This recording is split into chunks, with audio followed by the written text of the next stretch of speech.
What would happen if one country controlled most of the cargo ships transporting goods around the world? Not missiles, not aircraft carriers, just container ships, oil tankers, bulk carriers, and suddenly the entire world is within reach. Welcome to Top 10 Discoveries Official. I'm James, and today you're going to uncover one of the quietest yet most dangerous stories of the 21st century. China is taking over the global shipbuilding industry and rewriting the rules of the seas.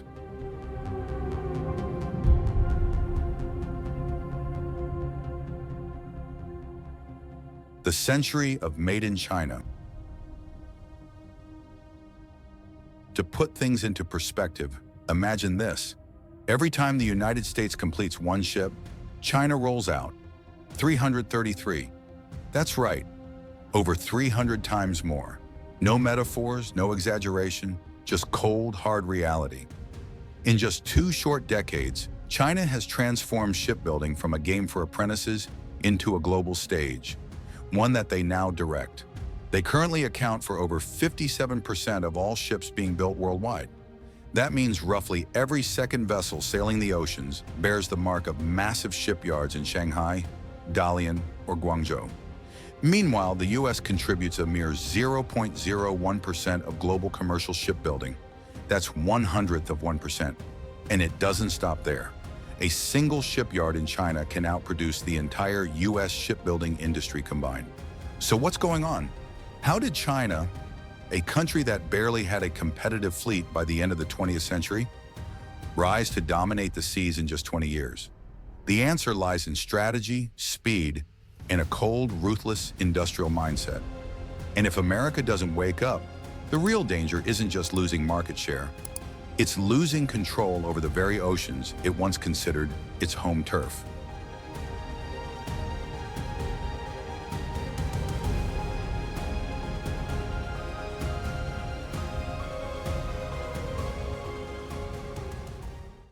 How did China take over? In less than 30 years, China pulled off a leap so massive that no other country had time to react. Back in 1999, it held less than 5% of the global shipbuilding market. By 2023, that number had surged past 50%, and by 2024, China controlled 57.1% of all ships under construction worldwide. That's not just growth. That's a storm that swept through an entire global industry. Between 2020 and 2022 alone, China built more than 4,000 large ships. In comparison, the United States, once the global shipbuilding leader during World War II, managed to build just 12. Looking at the total number of active commercial vessels, China owns over 9,000 ships, which accounts for 34% of the world's entire fleet.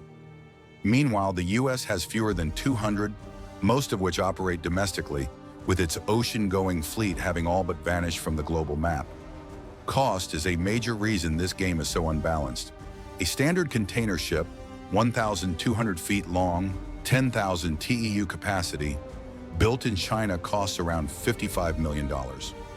The same ship, built in an American yard, can cost up to $330 million, 6 times more. But the difference isn't just in cost, it's in scale and structure. Chinese shipyards run almost non-stop. Some stretch up to 1.5 miles long, the length of more than 26 football fields, and are equipped with massive cranes taller than the Statue of Liberty. These yards can launch a massive container ship just 4 to 6 weeks after the first steel is laid. On top of that, China produces 95% of the world's shipping containers.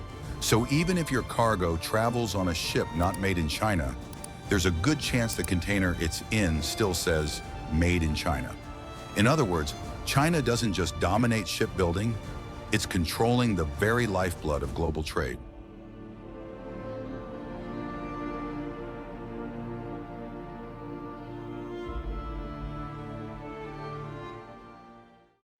Beijing's secret weapons. So the question is, how has China been able to churn out thousands of massive ships at breakneck speed and still sell them cheaper than anyone else? The answer lies in a strategic toolkit that Beijing has quietly built over the past 2 decades. Money, technology, and a manufacturing machine unlike anything the world has ever seen. China hasn't just won the shipbuilding race, it's crushed the competition with a set of economic war weapons engineered with military precision.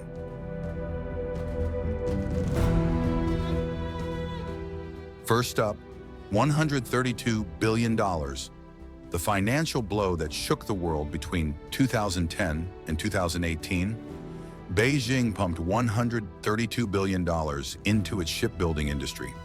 This wasn't a trickle, it was a flood.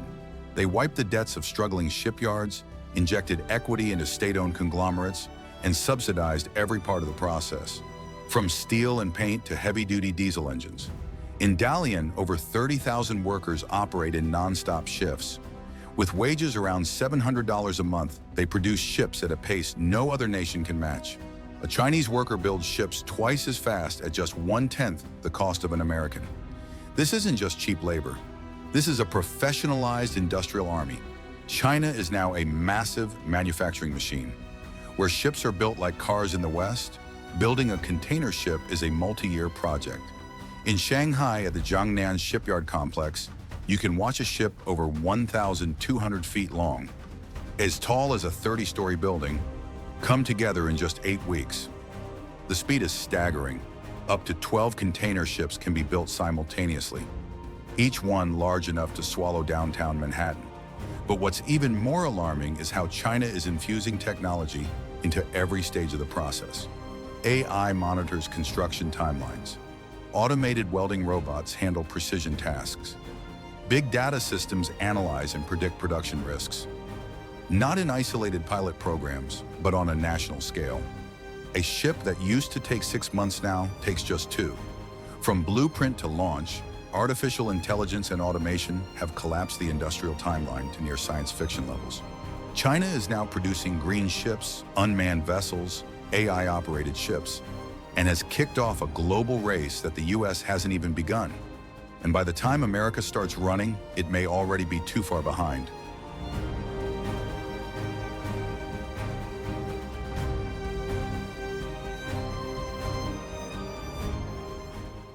China's strategic alliances. When the oceans become a geopolitical chessboard, China's rise hasn't happened in isolation. It has courted giants, bought ports, built outposts, and quietly established a global network. This is no longer just an industry, it's a silent occupation of the world's oceans. And no one buys more Chinese-built ships than the West itself. Maersk, CMA CGM, MSC, the biggest names in global shipping, are all placing billion-dollar orders for next-generation vessels from China. The reason is simple. China delivers faster at lower cost with technology that rivals anyone. Western companies are sailing Chinese ships. That's the reality.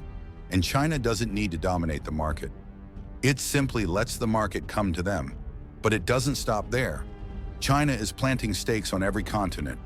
Through its Belt and Road Initiative, Beijing has secured a presence in over 90 ports worldwide, from Piraeus in Greece to Gwadar in Pakistan, from Djibouti to Venezuela.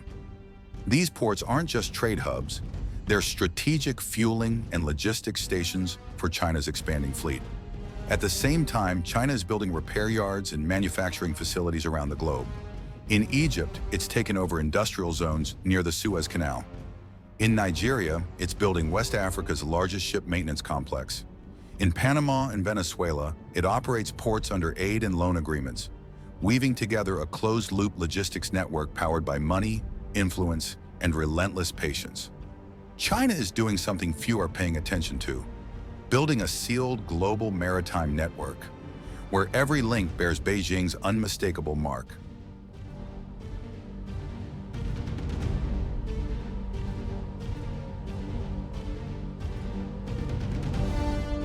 Where is the US in this game?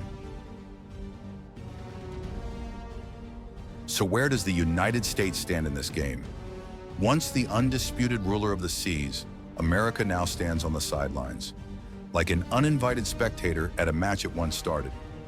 During World War II, the US produced over 2,700 Liberty ships in just 4 years, an unmatched industrial achievement.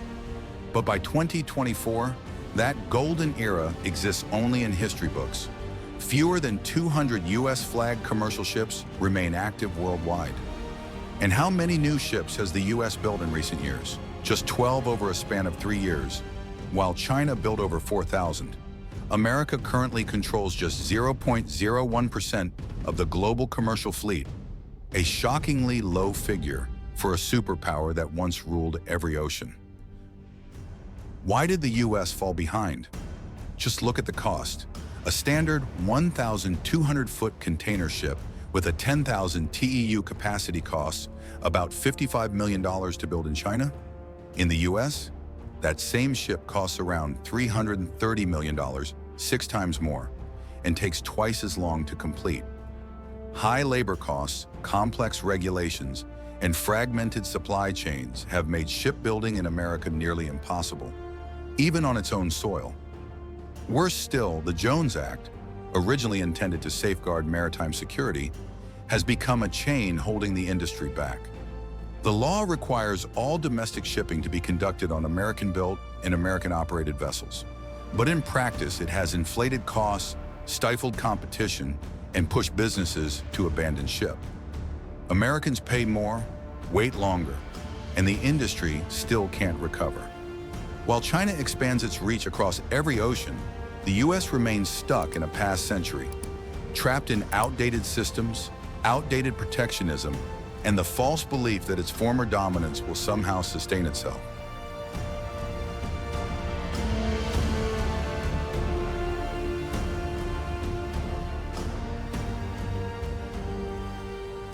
Tariffs, solution or double-edged sword? As China rose to dominate the seas, the US responded with a familiar weapon: tariffs. Under the Trump administration, Washington imposed heavy duties on ships, parts, and containers imported from China, hoping to stem the flow of goods and revive a dying shipbuilding industry. But here's the problem. Tariffs don't build ships. They don't create factories. They don't train workers, and they certainly don't rebuild a supply chain that's already collapsed. Instead of slowing China down, tariffs ended up hurting American businesses as shipping costs soared. Containers became more expensive, parts became scarce, logistics slowed to a crawl. There weren't enough ships to meet demand. And the ones who paid the price? American consumers, paying more for everything. China didn't just sit back. It responded by cutting tariffs for non-US partners, expanding trade ties across Africa, Southeast Asia, and South America, and offering steep discounts on ships to international clients looking to reroute orders away from the US. They didn't dodge the tariffs. They bypassed America altogether, leaving it behind. Tariffs were supposed to be a shield for American shipbuilding. In reality, they've acted more like a double-edged sword, raising import costs on one side while doing little to boost domestic production on the other. Without large-scale subsidies, without technical infrastructure, and without major government contracts, tariffs have only trapped the US in a vicious cycle of high costs and low output.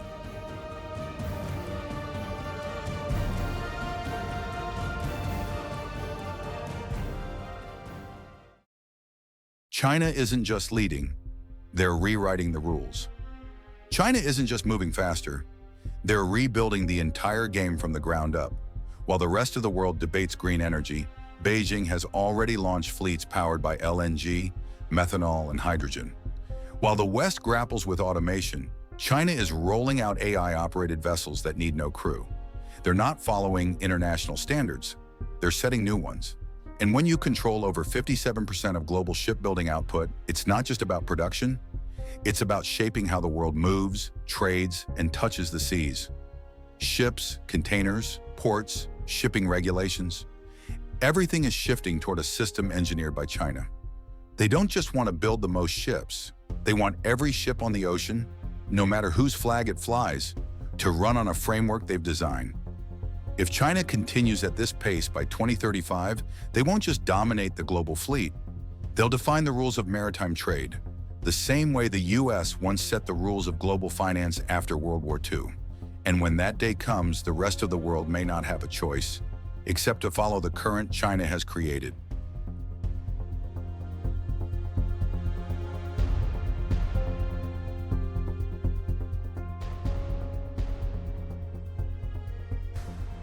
China isn't just pulling ahead, they're taking the wheel of the 21st century. While the US remains stuck in a web of tariffs and century-old laws, Beijing has already built a global maritime empire. Their ships, their containers, their ports, and now their rules. This isn't just about economics, it's about power, sovereignty, freedom of action. And China understands that better than anyone. And this journey is only just beginning. Top 10 Discoveries Official will be back soon with more groundbreaking explorations. Bigger, bolder, and just as mind-blowing. Don't forget to subscribe and turn on notifications so you never miss a turning point in the unfolding story of our world's greatest discoveries.